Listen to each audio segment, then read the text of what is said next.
Hello, welcome to national rankers. मैं हूं आभा गुप्ता सेरीवाल और हम पढ़ रहे हैं क्लास 12 का अकाउंट।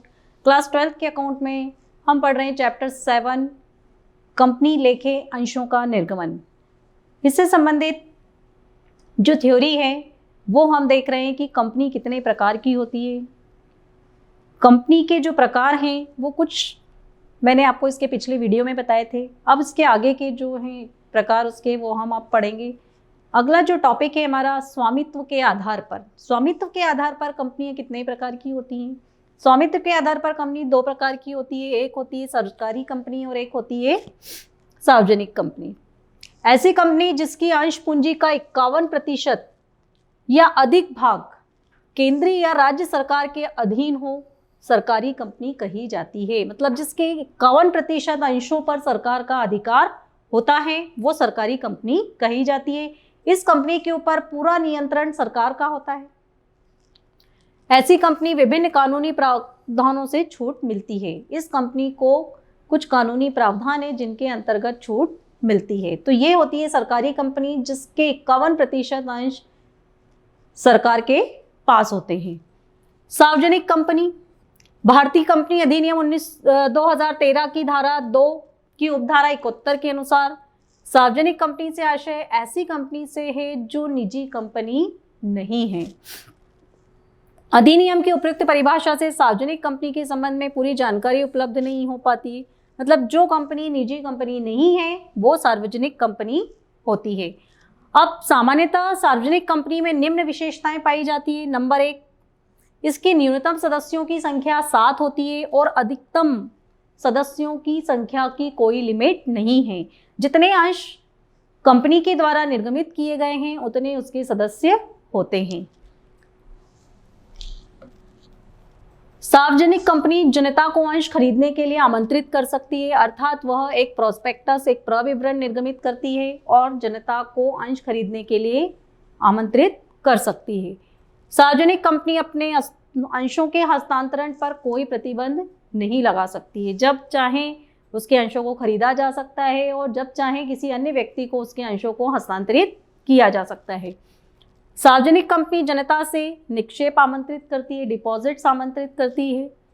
सार्वजनिक कंपनी की न्यूनतम चुकता पूंजी 5 लाख रुपए है। इसकी जो पैडअप कैपिटल होती है वो कितनी होती है? 5 लाख रुपए। जैसे कि रिलायंस पेट्रोलियम, मित्तल स्टील, विप्रो, भारतीय टेलीकॉम इत्यादि सार्वजनिक कंपनियां हैं।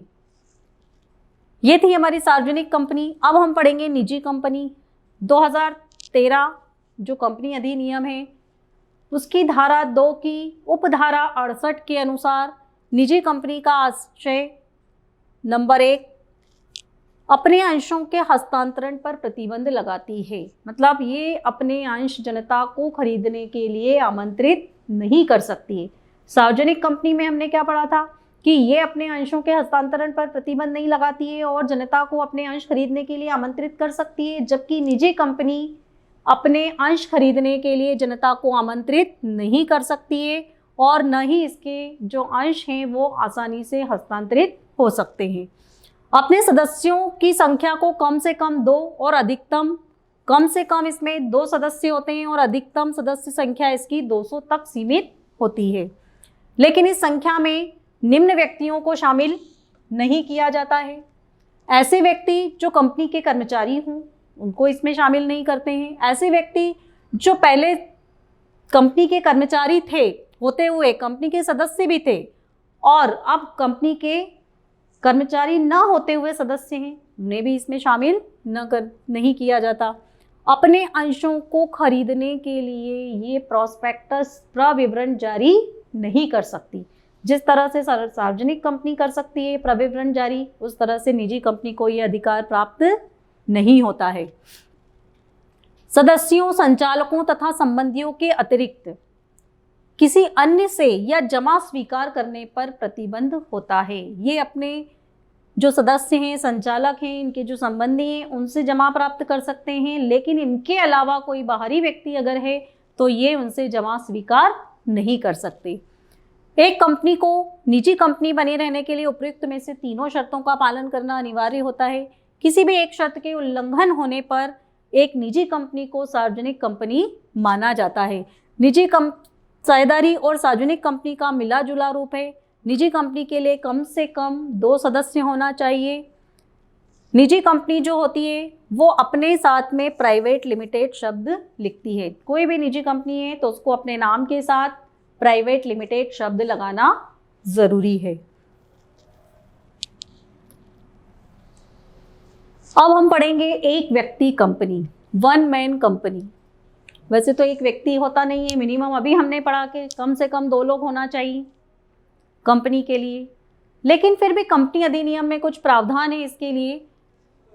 कंपनी अधिनियम 2013 मौजूदा सूची में एक नए प्रकार की संस्था का परिचय कराती है, अर्थात एक सार्वजनिक या प्राइवेट लिमिटेड कंपनी बनने के अलावा एक नई इकाई का गठन एक व्यक्ति कंपनी बनाता है।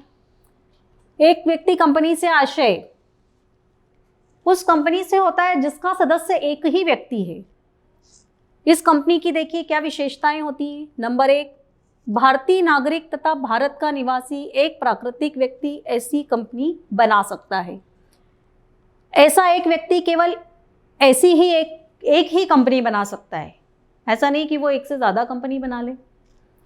ऐसी कंपनी धर्मार्थ उद्देश्यों के लिए नहीं बनाई जा सकती, मतलब जो धर्म के नाम की धर्मार्थ संस्थाएं होती हैं वो नहीं बनाई जा सकती। ऐसी कंपनी गैर बैंकिंग विनियोग गतिविधियों का संचालन नहीं कर सकती और ऐसी कंपनी की चुकता अंश पूंजी 50 लाख रुपए से ज़्यादा नहीं होनी चाहिए। और ऐसी कंपनी की वार्षिक बिक्री, जो वार्षिक टर्नओवर है उसका, वो 2 करोड़ से अधिक नहीं होना चाहिए। ये है एक व्यक्ति कंपनी जो कंपनी अधिनियम की धारा 3(1) के द्वारा निर्मित की जाती है। तो ये अभी हमने पढ़े कंपनी के प्रकार। कंपनी के प्रकार जो हमने अलग अलग राष्ट्रीयता के आधार पर, स्वामित्व के आधार पर, दायित्व के आधार पर, तो ये सब प्रकार थे कंपनियों के। Thank you.